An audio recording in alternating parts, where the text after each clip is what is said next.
নমস্কাৰ, মই গগনাথ। আপোনালোকে চাবলৈ আৰম্ভ কৰিছোঁ প্ৰাতঃ টাইম। হয়, বৰ্তমান মই উপস্থিত আছোঁ জোনবিল মেলাৰ বাকৰিত। আৰু জোনবিল মেলাৰ আজিৰ পৰা বিগত বৰ্ষসমূহৰ দৰে এইবাৰো তিনিদিনীয়া বৰ্ণাঢ্য কাৰ্যসূচী আৰম্ভ হৈছে। আৰু আজিৰ প্ৰথমটো দিনৰ যি কাৰ্যসূচী আছিলে পতাকা উত্তোলন ইতিমধ্যে হৈ গৈছে। আমি কিছু দৃশ্য পৰিৱেশ অসমীয়া পতাকা উত্তোলন হৈ গৈছে ইতিমধ্যে। তাৰপিছতে অসমৰ সাৰ্থক জুবিন গাৰ্গৰ প্ৰতিচ্ছবিত মাল্যৰ্পণ আৰু বন্তি প্ৰজ্বলনে তেখেতক একাঁজলি শ্ৰদ্ধাঞ্জলি জনাইছিলে। তাৰ পিছতে মই সামগ্ৰিক পৰিৱেশ দেখুৱাবলৈ মোৰ সতীৰ্থক অনুৰোধ জনাইছোঁ। এনেদৰে জোনবিল মেলাৰ বাকৰি উখল মাখল পৰিৱেশৰ সৃষ্টি হৈছে আৰু খন্তেক সময়ৰ পিছতে লোকাৰণ্য হৈ পৰিব এই জোনবিল মেলা বাকৰি। বিগত বৰ্ষসমূহত এইবছৰো তিনিদিনীয়া বৰ্ণাঢ্য কাৰ্যসূচীৰে উলহ মালহে পালন কৰিছে জোনবিল মেলা। আৰু জোনবিল মেলাৰ বাকৰিৰ কিছু সামগ্ৰিক পৰিৱেশ, ইয়াত তেওঁলোকৰ পৰম্পৰাগত যি সম্পদ, সেই সম্পদবিলাক এনেদৰে প্ৰচাৰ আৰু প্ৰসাৰৰ বাবে তেওঁলোকে এনেদৰে আটোমটুকীয়াকৈ সজাই পৰাই তুলিছে। আমি তাৰে কিছু পৰিৱেশ দেখুৱাইছো। এনেদৰে যি তিৱাসকলৰ পৰম্পৰাগত যি এয়া হৈছে নবাৰ এয়া হৈছে নবাৰ এনেকে সাজি উলিয়াইছে আৰু প্ৰদৰ্শনীমূলক তেওঁলোকে দেখুৱাইছে ৰাইজৰ বাবে। আৰু প্ৰতি বছৰে এনেদৰে জোনবিল মেলাৰ বাকৰিত উখল মাখলৰ পৰিৱেশ সৃষ্টি হয়। আৰু এইবাৰো প্ৰথমটো দিন আৰু আজিৰ প্ৰথমটো দিনৰ যি কাৰ্যসূচী, ইতিমধ্যে বহুকেইটা কাৰ্যসূচী সমাপ্ত হৈছে। আমি পোনে আমি কিছু পৰিৱেশ দেখুৱাম। পৰিৱেশ দেখুৱালে মোৰ সতীৰ্থক অনুৰোধ জনাইছো। জোনবিল মেলাৰ যি ইতিহাস প্ৰসিদ্ধ গোভা দেউৰজাৰ পৰম্পৰাগত জোনবিল মেলাৰ আজি প্ৰথমটো দিনত এনেদৰে বহু দূৰ দূৰণিৰ পৰা ৰাইজ আহি উপস্থিত হৈছে। আৰু খন্তেক সময়ৰ পিছতে লোকাৰণ্য হৈ পৰিব। এয়া সাংস্কৃতিক পৰিৱেশ, সাংস্কৃতিক যি অনুষ্ঠান, সেই সাংস্কৃতিক অনুষ্ঠান ইতিমধ্যে চলি আছে। আমি তাৰে কিছু পৰিৱেশ দেখুৱাম। তাৰপিছতে যি পৰিচালনা সমিতিৰ সম্পাদক আছে, সেই সম্পাদকৰ আমি ভাষ্য ল'বলৈ চেষ্টা কৰিম।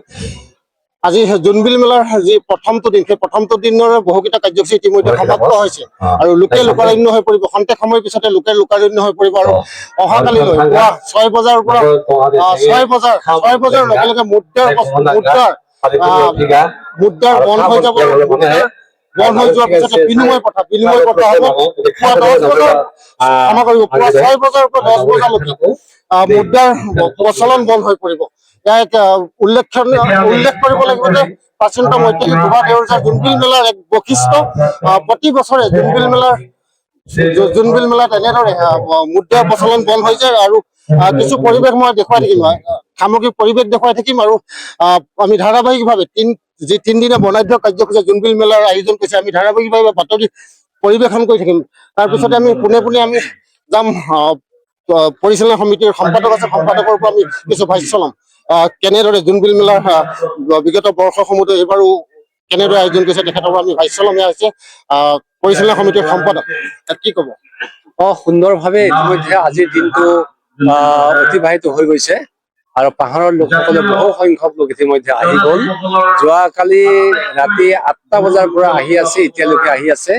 এইবাৰ মেঘালয়ৰ পৰা কাৰ্বি আংলঙৰ পৰা খুব আগতীয়াকে আহি গ'ল আৰু অহাকালি কিছু আহিব ৰাতিপুৱা ঢল পোৱাতে। আৰু আমাৰ কাৰ্যসূচী বিলাক ইতিমধ্যে সুন্দৰভাৱে পাৰ হৈছে। আমাৰ মাংগলিক পৰ্ব দেশত সুন্দৰভাৱে হৈছে। তাৰ লগতে আমাৰ পতাকা উত্তোলন হৈ গৈছে। তিৱা সামাজিক জীৱনৰ লগত জড়িত যিবিলাক আমাৰ গৃহ, সেইবিলাক আমি উন্মোচন কৰিলো।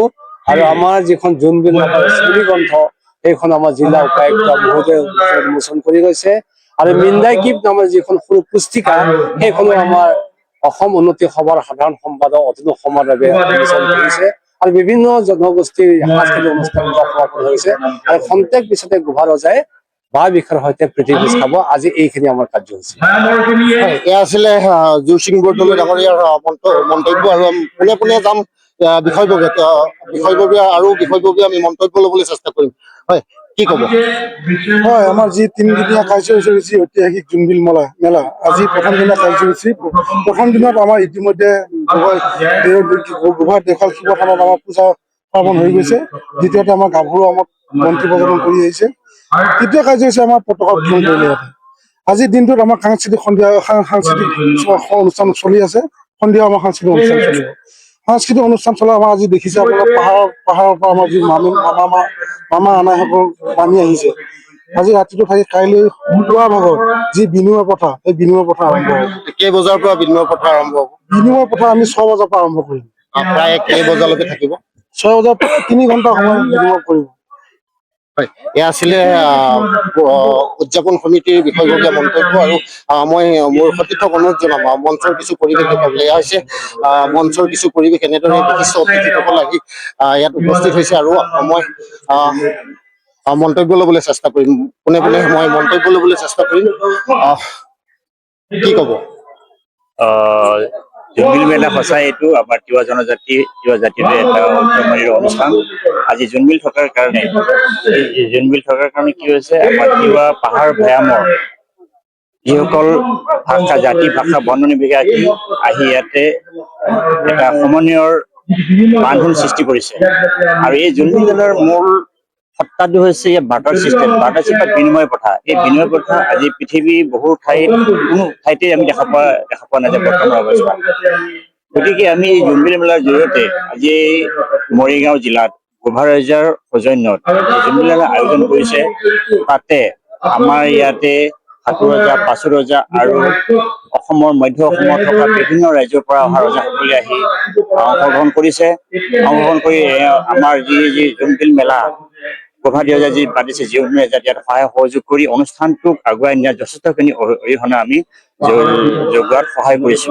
আৰু লগতে ইয়াত আমি আজি দেখা পাইছো, আজি এই প্ৰথম দিনটোত ইয়াৰ যে কৰ্মধাৰা লুচিং বৰদলৈৰ নাম ল'ব লাগিব।